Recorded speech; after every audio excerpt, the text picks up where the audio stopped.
اور اس کو اپنا سب کے سامنے میں کہنے لگا امی آپ ہوش میں تو ہیں، آپ لوگ میرے ماں باپ ہیں یا دشمن؟ میں کسی اور کے ناجائز بچے کو اٹھا کر کیوں اپناؤں؟ یہ نہیں ہو سکتا۔ امی کہنے لگی بیٹا ہم جو بول رہے ہیں تمہیں وہی کرنا ہوگا، تمہیں ہماری قسم ہے اگر تم نے میری بات مانی اور جب تم گھر آؤ تو میں تمہیں ساری سچائی سچ سچ بتاؤں گی، پھر تم جو کہو گے میں ویسا کروں گی اور تمہاری کسی بات پر ہمیں کوئی اعتراض نہیں ہوگا۔ میں نے مجبوراً ان کی بات مان لی۔ میں نے کہا ٹھیک ہے، میں آپ کے کہنے پر اس سے ملنے چلا جاتا ہوں۔ یوں میں گھر سے نکلا اور ہسپتال پہنچ گیا۔ میں یہی دعا کر رہا تھا کہ اللہ کرے یہ سب کچھ جھوٹ ہو۔ اللہ تعالیٰ نے کتنے عرصے بعد شادی کی خوشی دکھائی اور اب یہ سب ہو گیا۔ دل میں اداسی لے کر جب میں کمرے میں داخل ہوا تو دیکھا وہاں پر کچھ لوگ موجود تھے، جن میں 4-5 لڑکیاں تھیں اور ساتھ میں ایک لڑکا وہاں پر موجود تھا۔ لڑکا کچھ زیادہ خوبصورت نہیں تھا، معمولی سی شکل و صورت تھی، جبکہ اسے دیکھ کر لگتا تھا کہ وہ بہت ہی چالاک اور شاطر ہے۔ مجھے دیکھتے ہی وہ چونک کر کھڑا ہو گیا۔ میں نے جاتے ہوئے پوچھا تم کون ہو بھائی؟ تو وہ کہنے لگا میں اس بچے کا باپ ہوں۔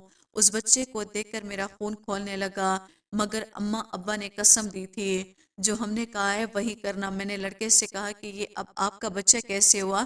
یہ لڑکی میری بیوی ہے اور یہ بچہ بھی میرا ہوا۔ یہ سن کر وہ لڑکا مسکراتے ہوئے کہنے لگا اچھا یہ کیسے ہو گیا؟ اتنا پیار ایک ہی رات میں ہونا ضروری؟ میری بیوی صفیہ نے آپ پر کوئی جادو تو نہیں کر دیا ہوگا؟ یہ کہہ کر اس نے مجھے دھکا دے کر کمرے سے باہر نکل دیا۔ یہ منظر دیکھ کر تو میرا دماغ ہی گھوم گیا تھا کہ اندر میری بیوی کا عاشق اپنے بچے کے ساتھ کھڑا ہے۔ پھر بھی میرے ماں باپ نے کہا ہے کہ میں اس سے جا کر اس کا حال چال پوچھوں اور بچے کو اپنا نام دوں۔ میں نے سوچا کہ امی ابو کو کال کر کے بتاتا ہوں کہ محترمہ کا عاشق بھی آ گیا ہے اپنا بچہ لینے کے لیے، لیکن پھر مجھے امی کی قسم کا خیال آیا۔ میں واپس کمرے میں آیا اور میں نے لڑکے سے کہا کہ اگر یہ بچہ آپ کا ہے تو آپ اسے لے جائیں اور میں اپنی بیوی کو واپس اپنے گھر لے جاؤں گا، کیونکہ یہ میری بیوی ہے، میری عزت ہے۔ میں نے اس سے نکاح کیا ہے اور نکاح کا رشتہ اتنا کمزور نہیں ہوتا اور اسے ایک جھٹکے میں توڑا جائے۔ ویسے بھی میں اپنی بیوی سے بہت ہی محبت کرتا ہوں۔ میری یہ بات سن کر اس کا رنگ پیلا پڑ گیا، پھر غصے سے باہر چلا گیا۔ میری بیوی رو رہی تھی۔ میں نے اس کے بچے کو اٹھا کر پاس کھڑی نرس کو دیا اور کہا کہ اس سے فی الحال تم ہی سنبھالو۔ میری بیوی کی طبیعت ٹھیک نہیں ہے۔ میں حیران تھا کہ اتنی خاندانی لڑکی اتنی گہری حرکت کیسی کر سکتی ہے۔ میں ہسپتال سے اپنی بیوی کو گھر لے آیا تو میرے امی ابو میرے ہی سامنے کھڑے تھے۔ میری بیوی کو دیکھ کر اس کے کسی بھی انگ سے نہیں لگ رہا تھا کہ اس نے کسی کے بچے کو جنم دیا ہے۔ وہ بالکل ٹھیک ٹھاک چل رہی تھی۔ وہیں شادی والا جوڑا ابھی پہنا ہوا تھا۔ امی نے آتے ہی کہا آ گئی میری بہو اور گلے سے لگا لیا۔ اس نے بھی امی ابو کو سلام کیا۔ اس سے دیکھ کر بالکل ایسا لگتا تھا کہ یہ کنواری۔ میری بیوی کو امی نے بڑے پیار سے اپنے پاس بٹھایا۔ مجھے اماں سے اور ابا سے اس وقت بہت ہی زیادہ نفرت ہو رہی تھی کہ شاید میرے ماں باپ امیر بہو کے لالچ میں آ کر اس کے ساتھ اچھا رویہ اختیار کر رہے ہیں، جو کہ نہیں کرنا چاہیے۔ میری بیوی نے اتنی بڑی غلطی کی، بلکہ بہت بڑا گناہ بھی کیا تھا جس کی اس کو سزا ملنی چاہیے تھی، لیکن اماں تو اسے ایسے بٹھا رہی تھی جیسے وہ بہت پاک اور پرہیزگار ہو۔ مجھے بہت ہی عجیب لگ رہا تھا۔ تبھی ہمارے گھر میں ایک عورت داخل ہوئی۔ اس عورت کے ساتھ ایک مرد بھی تھا جسے دیکھ کر میں حیران ہو گیا۔ وہ دونوں میاں بیوی لگ رہے تھے۔ میری بیوی نے بتایا کہ یہ میری بہن اور بہنوئی ہے۔ انہوں نے ہاتھ میں بچہ اٹھا رکھا تھا۔ آتے ہی میری بیوی کے گلے سے لگ گئے اور کہنے لگی میری بہن ہے، تمہارا بہت بہت شکریہ، تم نے مجھ پر بہت بڑا احسان کیا ہے۔ میں زندگی بھر تمہارا یہ احسان نہیں بھولوں گی۔ اگر یہ بچہ نہیں ہوتا تو آج مجھے طلاق دے کر اپنے مائکے آ جاتی۔ اس کے شوہر نے غصے بھری نظروں سے اسے دیکھا اور کہنے لگا ایسی بھی کوئی بات نہیں ہے، بس یہ بلا وجہ کی باتیں نہ کیا کرو۔ پھر تو کہنے لگا اب یہ بچہ ہمارا ہوا اور ہمارا خون ہے، اب ہم اسے پالیں گے۔ میری بیوی شرماتے ہوئے ان کو دیکھ کر مسکرا رہی تھی۔ پھر اچانک سے میری بیوی نے ایسا رویہ اختیار کر لیا کہ مجھے یخنی لا کر دے، مجھے کمزوری سے چکر آ رہے ہیں۔ میری بیوی کی بات سن کر امی فوراً سے اٹھ کھڑی ہوئی اور کہنے لگی ہاں ہاں کیوں نہیں، میں ابھی اپنی بہو کو گرم گرم یخنی لا کر دیتی ہوں۔ آخر میری بہو نے اتنا پیارا بیٹا جو پیدا کیا ہے، یہ کہہ کر امی کچن میں چلی گئی۔ ان کی باتیں سن کر میرا خون کھولنے لگا کہ یہ امی کو کیا ہو گیا ہے، پیسوں کی لالچ میں بالکل پاگل ہو گئی ہے۔ میں بھی امی کے پیچھے کچن میں آ گیا۔ میں نے امی سے کہا کہ آپ کا دماغ تو ٹھیک ہے، حرام کا بچہ پیدا کرنے کے بعد آپ اسے بہو بہو کہہ رہی ہیں۔ اور یہ باہر کیا تماشا ہے؟ آپ نے مجھے کیا کہا تھا کہ جب میں ہسپتال سے آؤں گا تو آپ مجھے ساری بات بتائیں گی۔ امی کہنے لگی کہ تھوڑا صبر کرو، ان لوگوں کو جانے دو، پھر میں تمہیں ساری بات بتاتی ہوں۔ وہ بات جاننے کے بعد اگر تمہارا دل مطمئن نہ ہوا تو تم اپنی بیوی کو طلاق دے دینا۔ میں نے بھی پھر سے خاموشی اختیار کری کہ چلو 1-2 گھنٹے اور صبر کر لیتا ہوں۔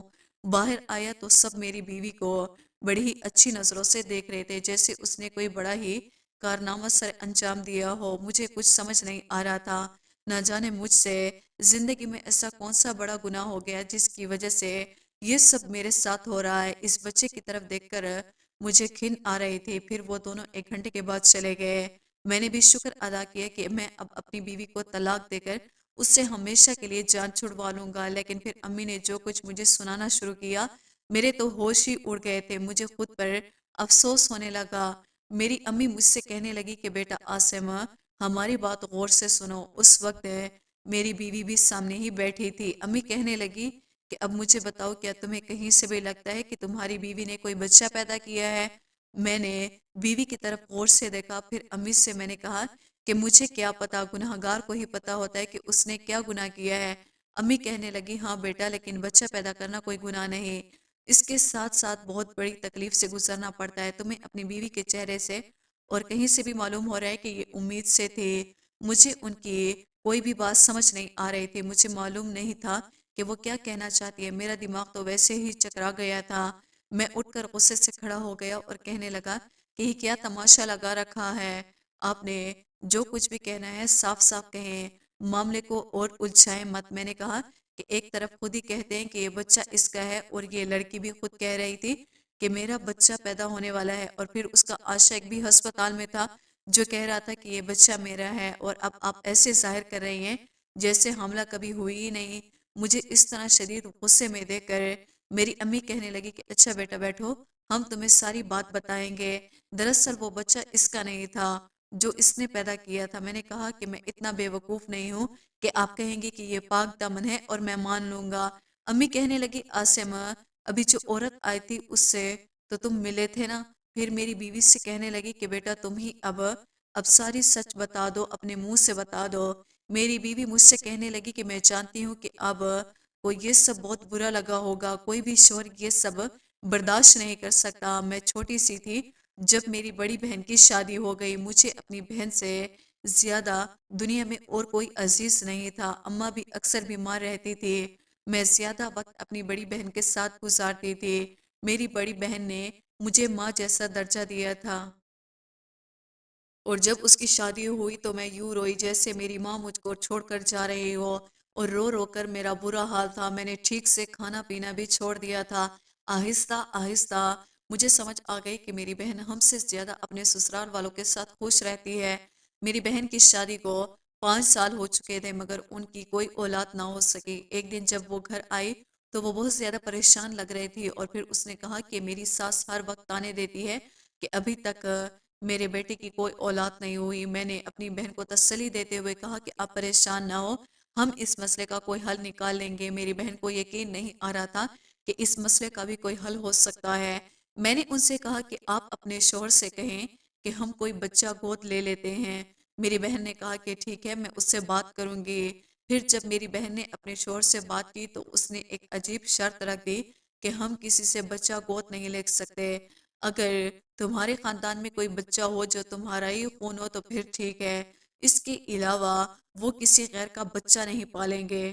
میری بہن نے اپنی دیورانی جٹھانی کی طرف دیکھا، لیکن انہوں نے بھی صاف انکار کر دیا کہ ہم اپنا بچہ نہیں دے سکتے۔ میری بہن مایوس ہو کر مجھ سے کہنے لگی کہ اب میں کیا کروں؟ تبھی میں نے ابا سے کہا کہ آپ میری منگنی یا نکاح کر دے۔ پھر میرے ابا نے آپ لوگوں سے رشتہ جوڑا، آپ لوگ خاندانی اور شریف لگے تو ابا نے یہ رشتہ جوڑ دیا۔ میں مانتی ہوں کہ مجھ سے بہت بڑی غلطی ہوئی ہے، مجھے شادی کی رات ایسا نہیں کرنا چاہیے تھا۔ جب آپ کے ساتھ نکاح ہو گیا تو میں نے اپنی بہن اور بہنوئی کے سامنے یہ ظاہر کرنا شروع کر دیا کہ میں حاملہ ہوں، اور میں نے ان سے وعدہ کیا کہ یہ بچہ میں ان کو دوں گی، لیکن اصل میں کہاں سے حاملہ تھی، کیونکہ نکاح تو پہلے ہی ہو چکا تھا، مگر رخصتی تو میری 1 سال کے بعد ہوئی، اور نکاح کے بعد تو 1 سال کے عرصے میں آپ کی اور میری ملاقات 2 سے 3 صرف مرتبہ ہوئی، اور اسی دوران تو آپ نے مجھے چھوا تک بھی نہیں تھا۔ لیکن میری بہن اور بہنوئی کو یہ لگ رہا تھا کہ سچ میں حاملہ ہوں، لیکن میں نے اپنی بہن کو ساری سچائی بتا دی تھی۔ تو وہ پریشان ہونے لگی کہ اگر 9 مہینے کے بعد بچہ پیدا نہ ہوا تو میرا شوہر تو مجھے طلاق دے دے گا۔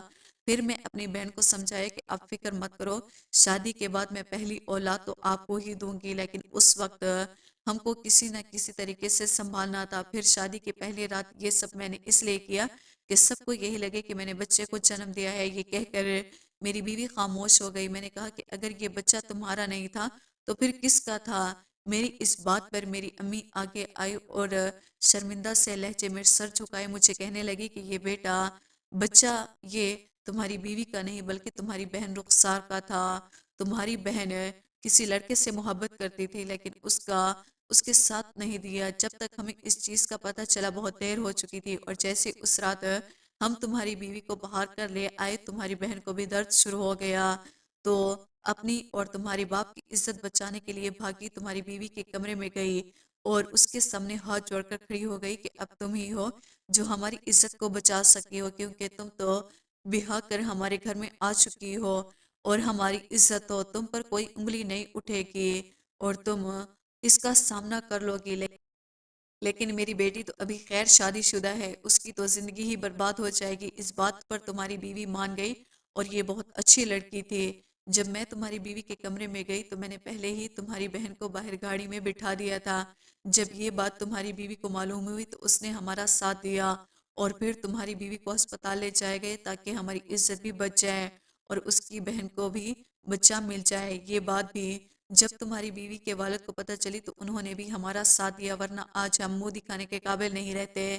میں نے حیرت بھرے لہجے میں اپنی بیوی کی طرف دیکھا تو وہ آنکھیں جھکا گئی اور پھر میری طرف دیکھ کر کہنے لگی، جی ہاں، میں نے آپ کی امی کا ساتھ اس میں صرف اس لیے دی کیونکہ ایک تو یہ میرا بھی گھر ہے اور دوسرا کہ مجھے بھی میری بہن کے لیے ایک بچہ چاہیے تھا۔ شاید اللہ نے میری اس دعا کو قبول کر لیا تھا، اس لیے میں نے سوچا کہ وہ بچہ لے کر میں اپنی بہن کو دے دوں گی، اور اس چیز سے آپ کی امی کو بھی کوئی اعتراض نہیں ہوا اور میرے ابو نے بھی اس لیے ساتھ دیا تھا کہ ان دونوں بیٹیوں کا گھر بسا رہے۔ یہ سب سن کر تو جیسے میرے پیروں تلے سے زمین ہی نکل گئی۔ خوش بھی تھا اور میری بیوی بالکل پاک دامن لڑکی ہے، اور غصہ بھی تھا کہ میری بہن نے یہ سب کچھ کر دیا اور ہمیں معلوم بھی نہ ہوا۔ خیر اب تو جو ہونا تھا وہ تو ہو گیا، اگر بہن کو سزا دیتا تو لوگوں کو معلوم ہو جاتا اور اپنی بدنامی ہوتی۔ پھر میں نے اپنی بیوی سے معافی مانگی اور ہم دونوں خوشی خوشی رہنے لگے۔ 1 سال کے بعد اللہ تعالیٰ نے ہمیں ایک بیٹا عطا کیا جس کو پا کر ہم بہت زیادہ خوش ہوئے، اور اب میں نے اپنی بہن کی شادی بھی ایک نیک اور اچھے لڑکے سے کر دی اور وہ بھی اپنی زندگی میں بہت زیادہ خوش ہے، اور اس کا بچہ میری سالی یعنی کہ میری بیوی کی بہن کے پاس ہے۔ وہ ماں بن کر اسے پال رہی ہے اور پیار دے رہی ہے۔ آپ سب بتائیں کیا میں نے یہ سب کچھ ٹھیک کیا یا نہیں؟ کیا مجھے اپنی بہن کو سزا دینی چاہیے تھی یا اپنی بیوی کو؟ کیونکہ میرے خیال سے اس ایک جھوٹ نے بہت سے لوگوں کی زندگی کو بچا لیا تھا، میری اپنی زندگی کو، میری بہن کی زندگی اور میری سالی کی زندگی کو۔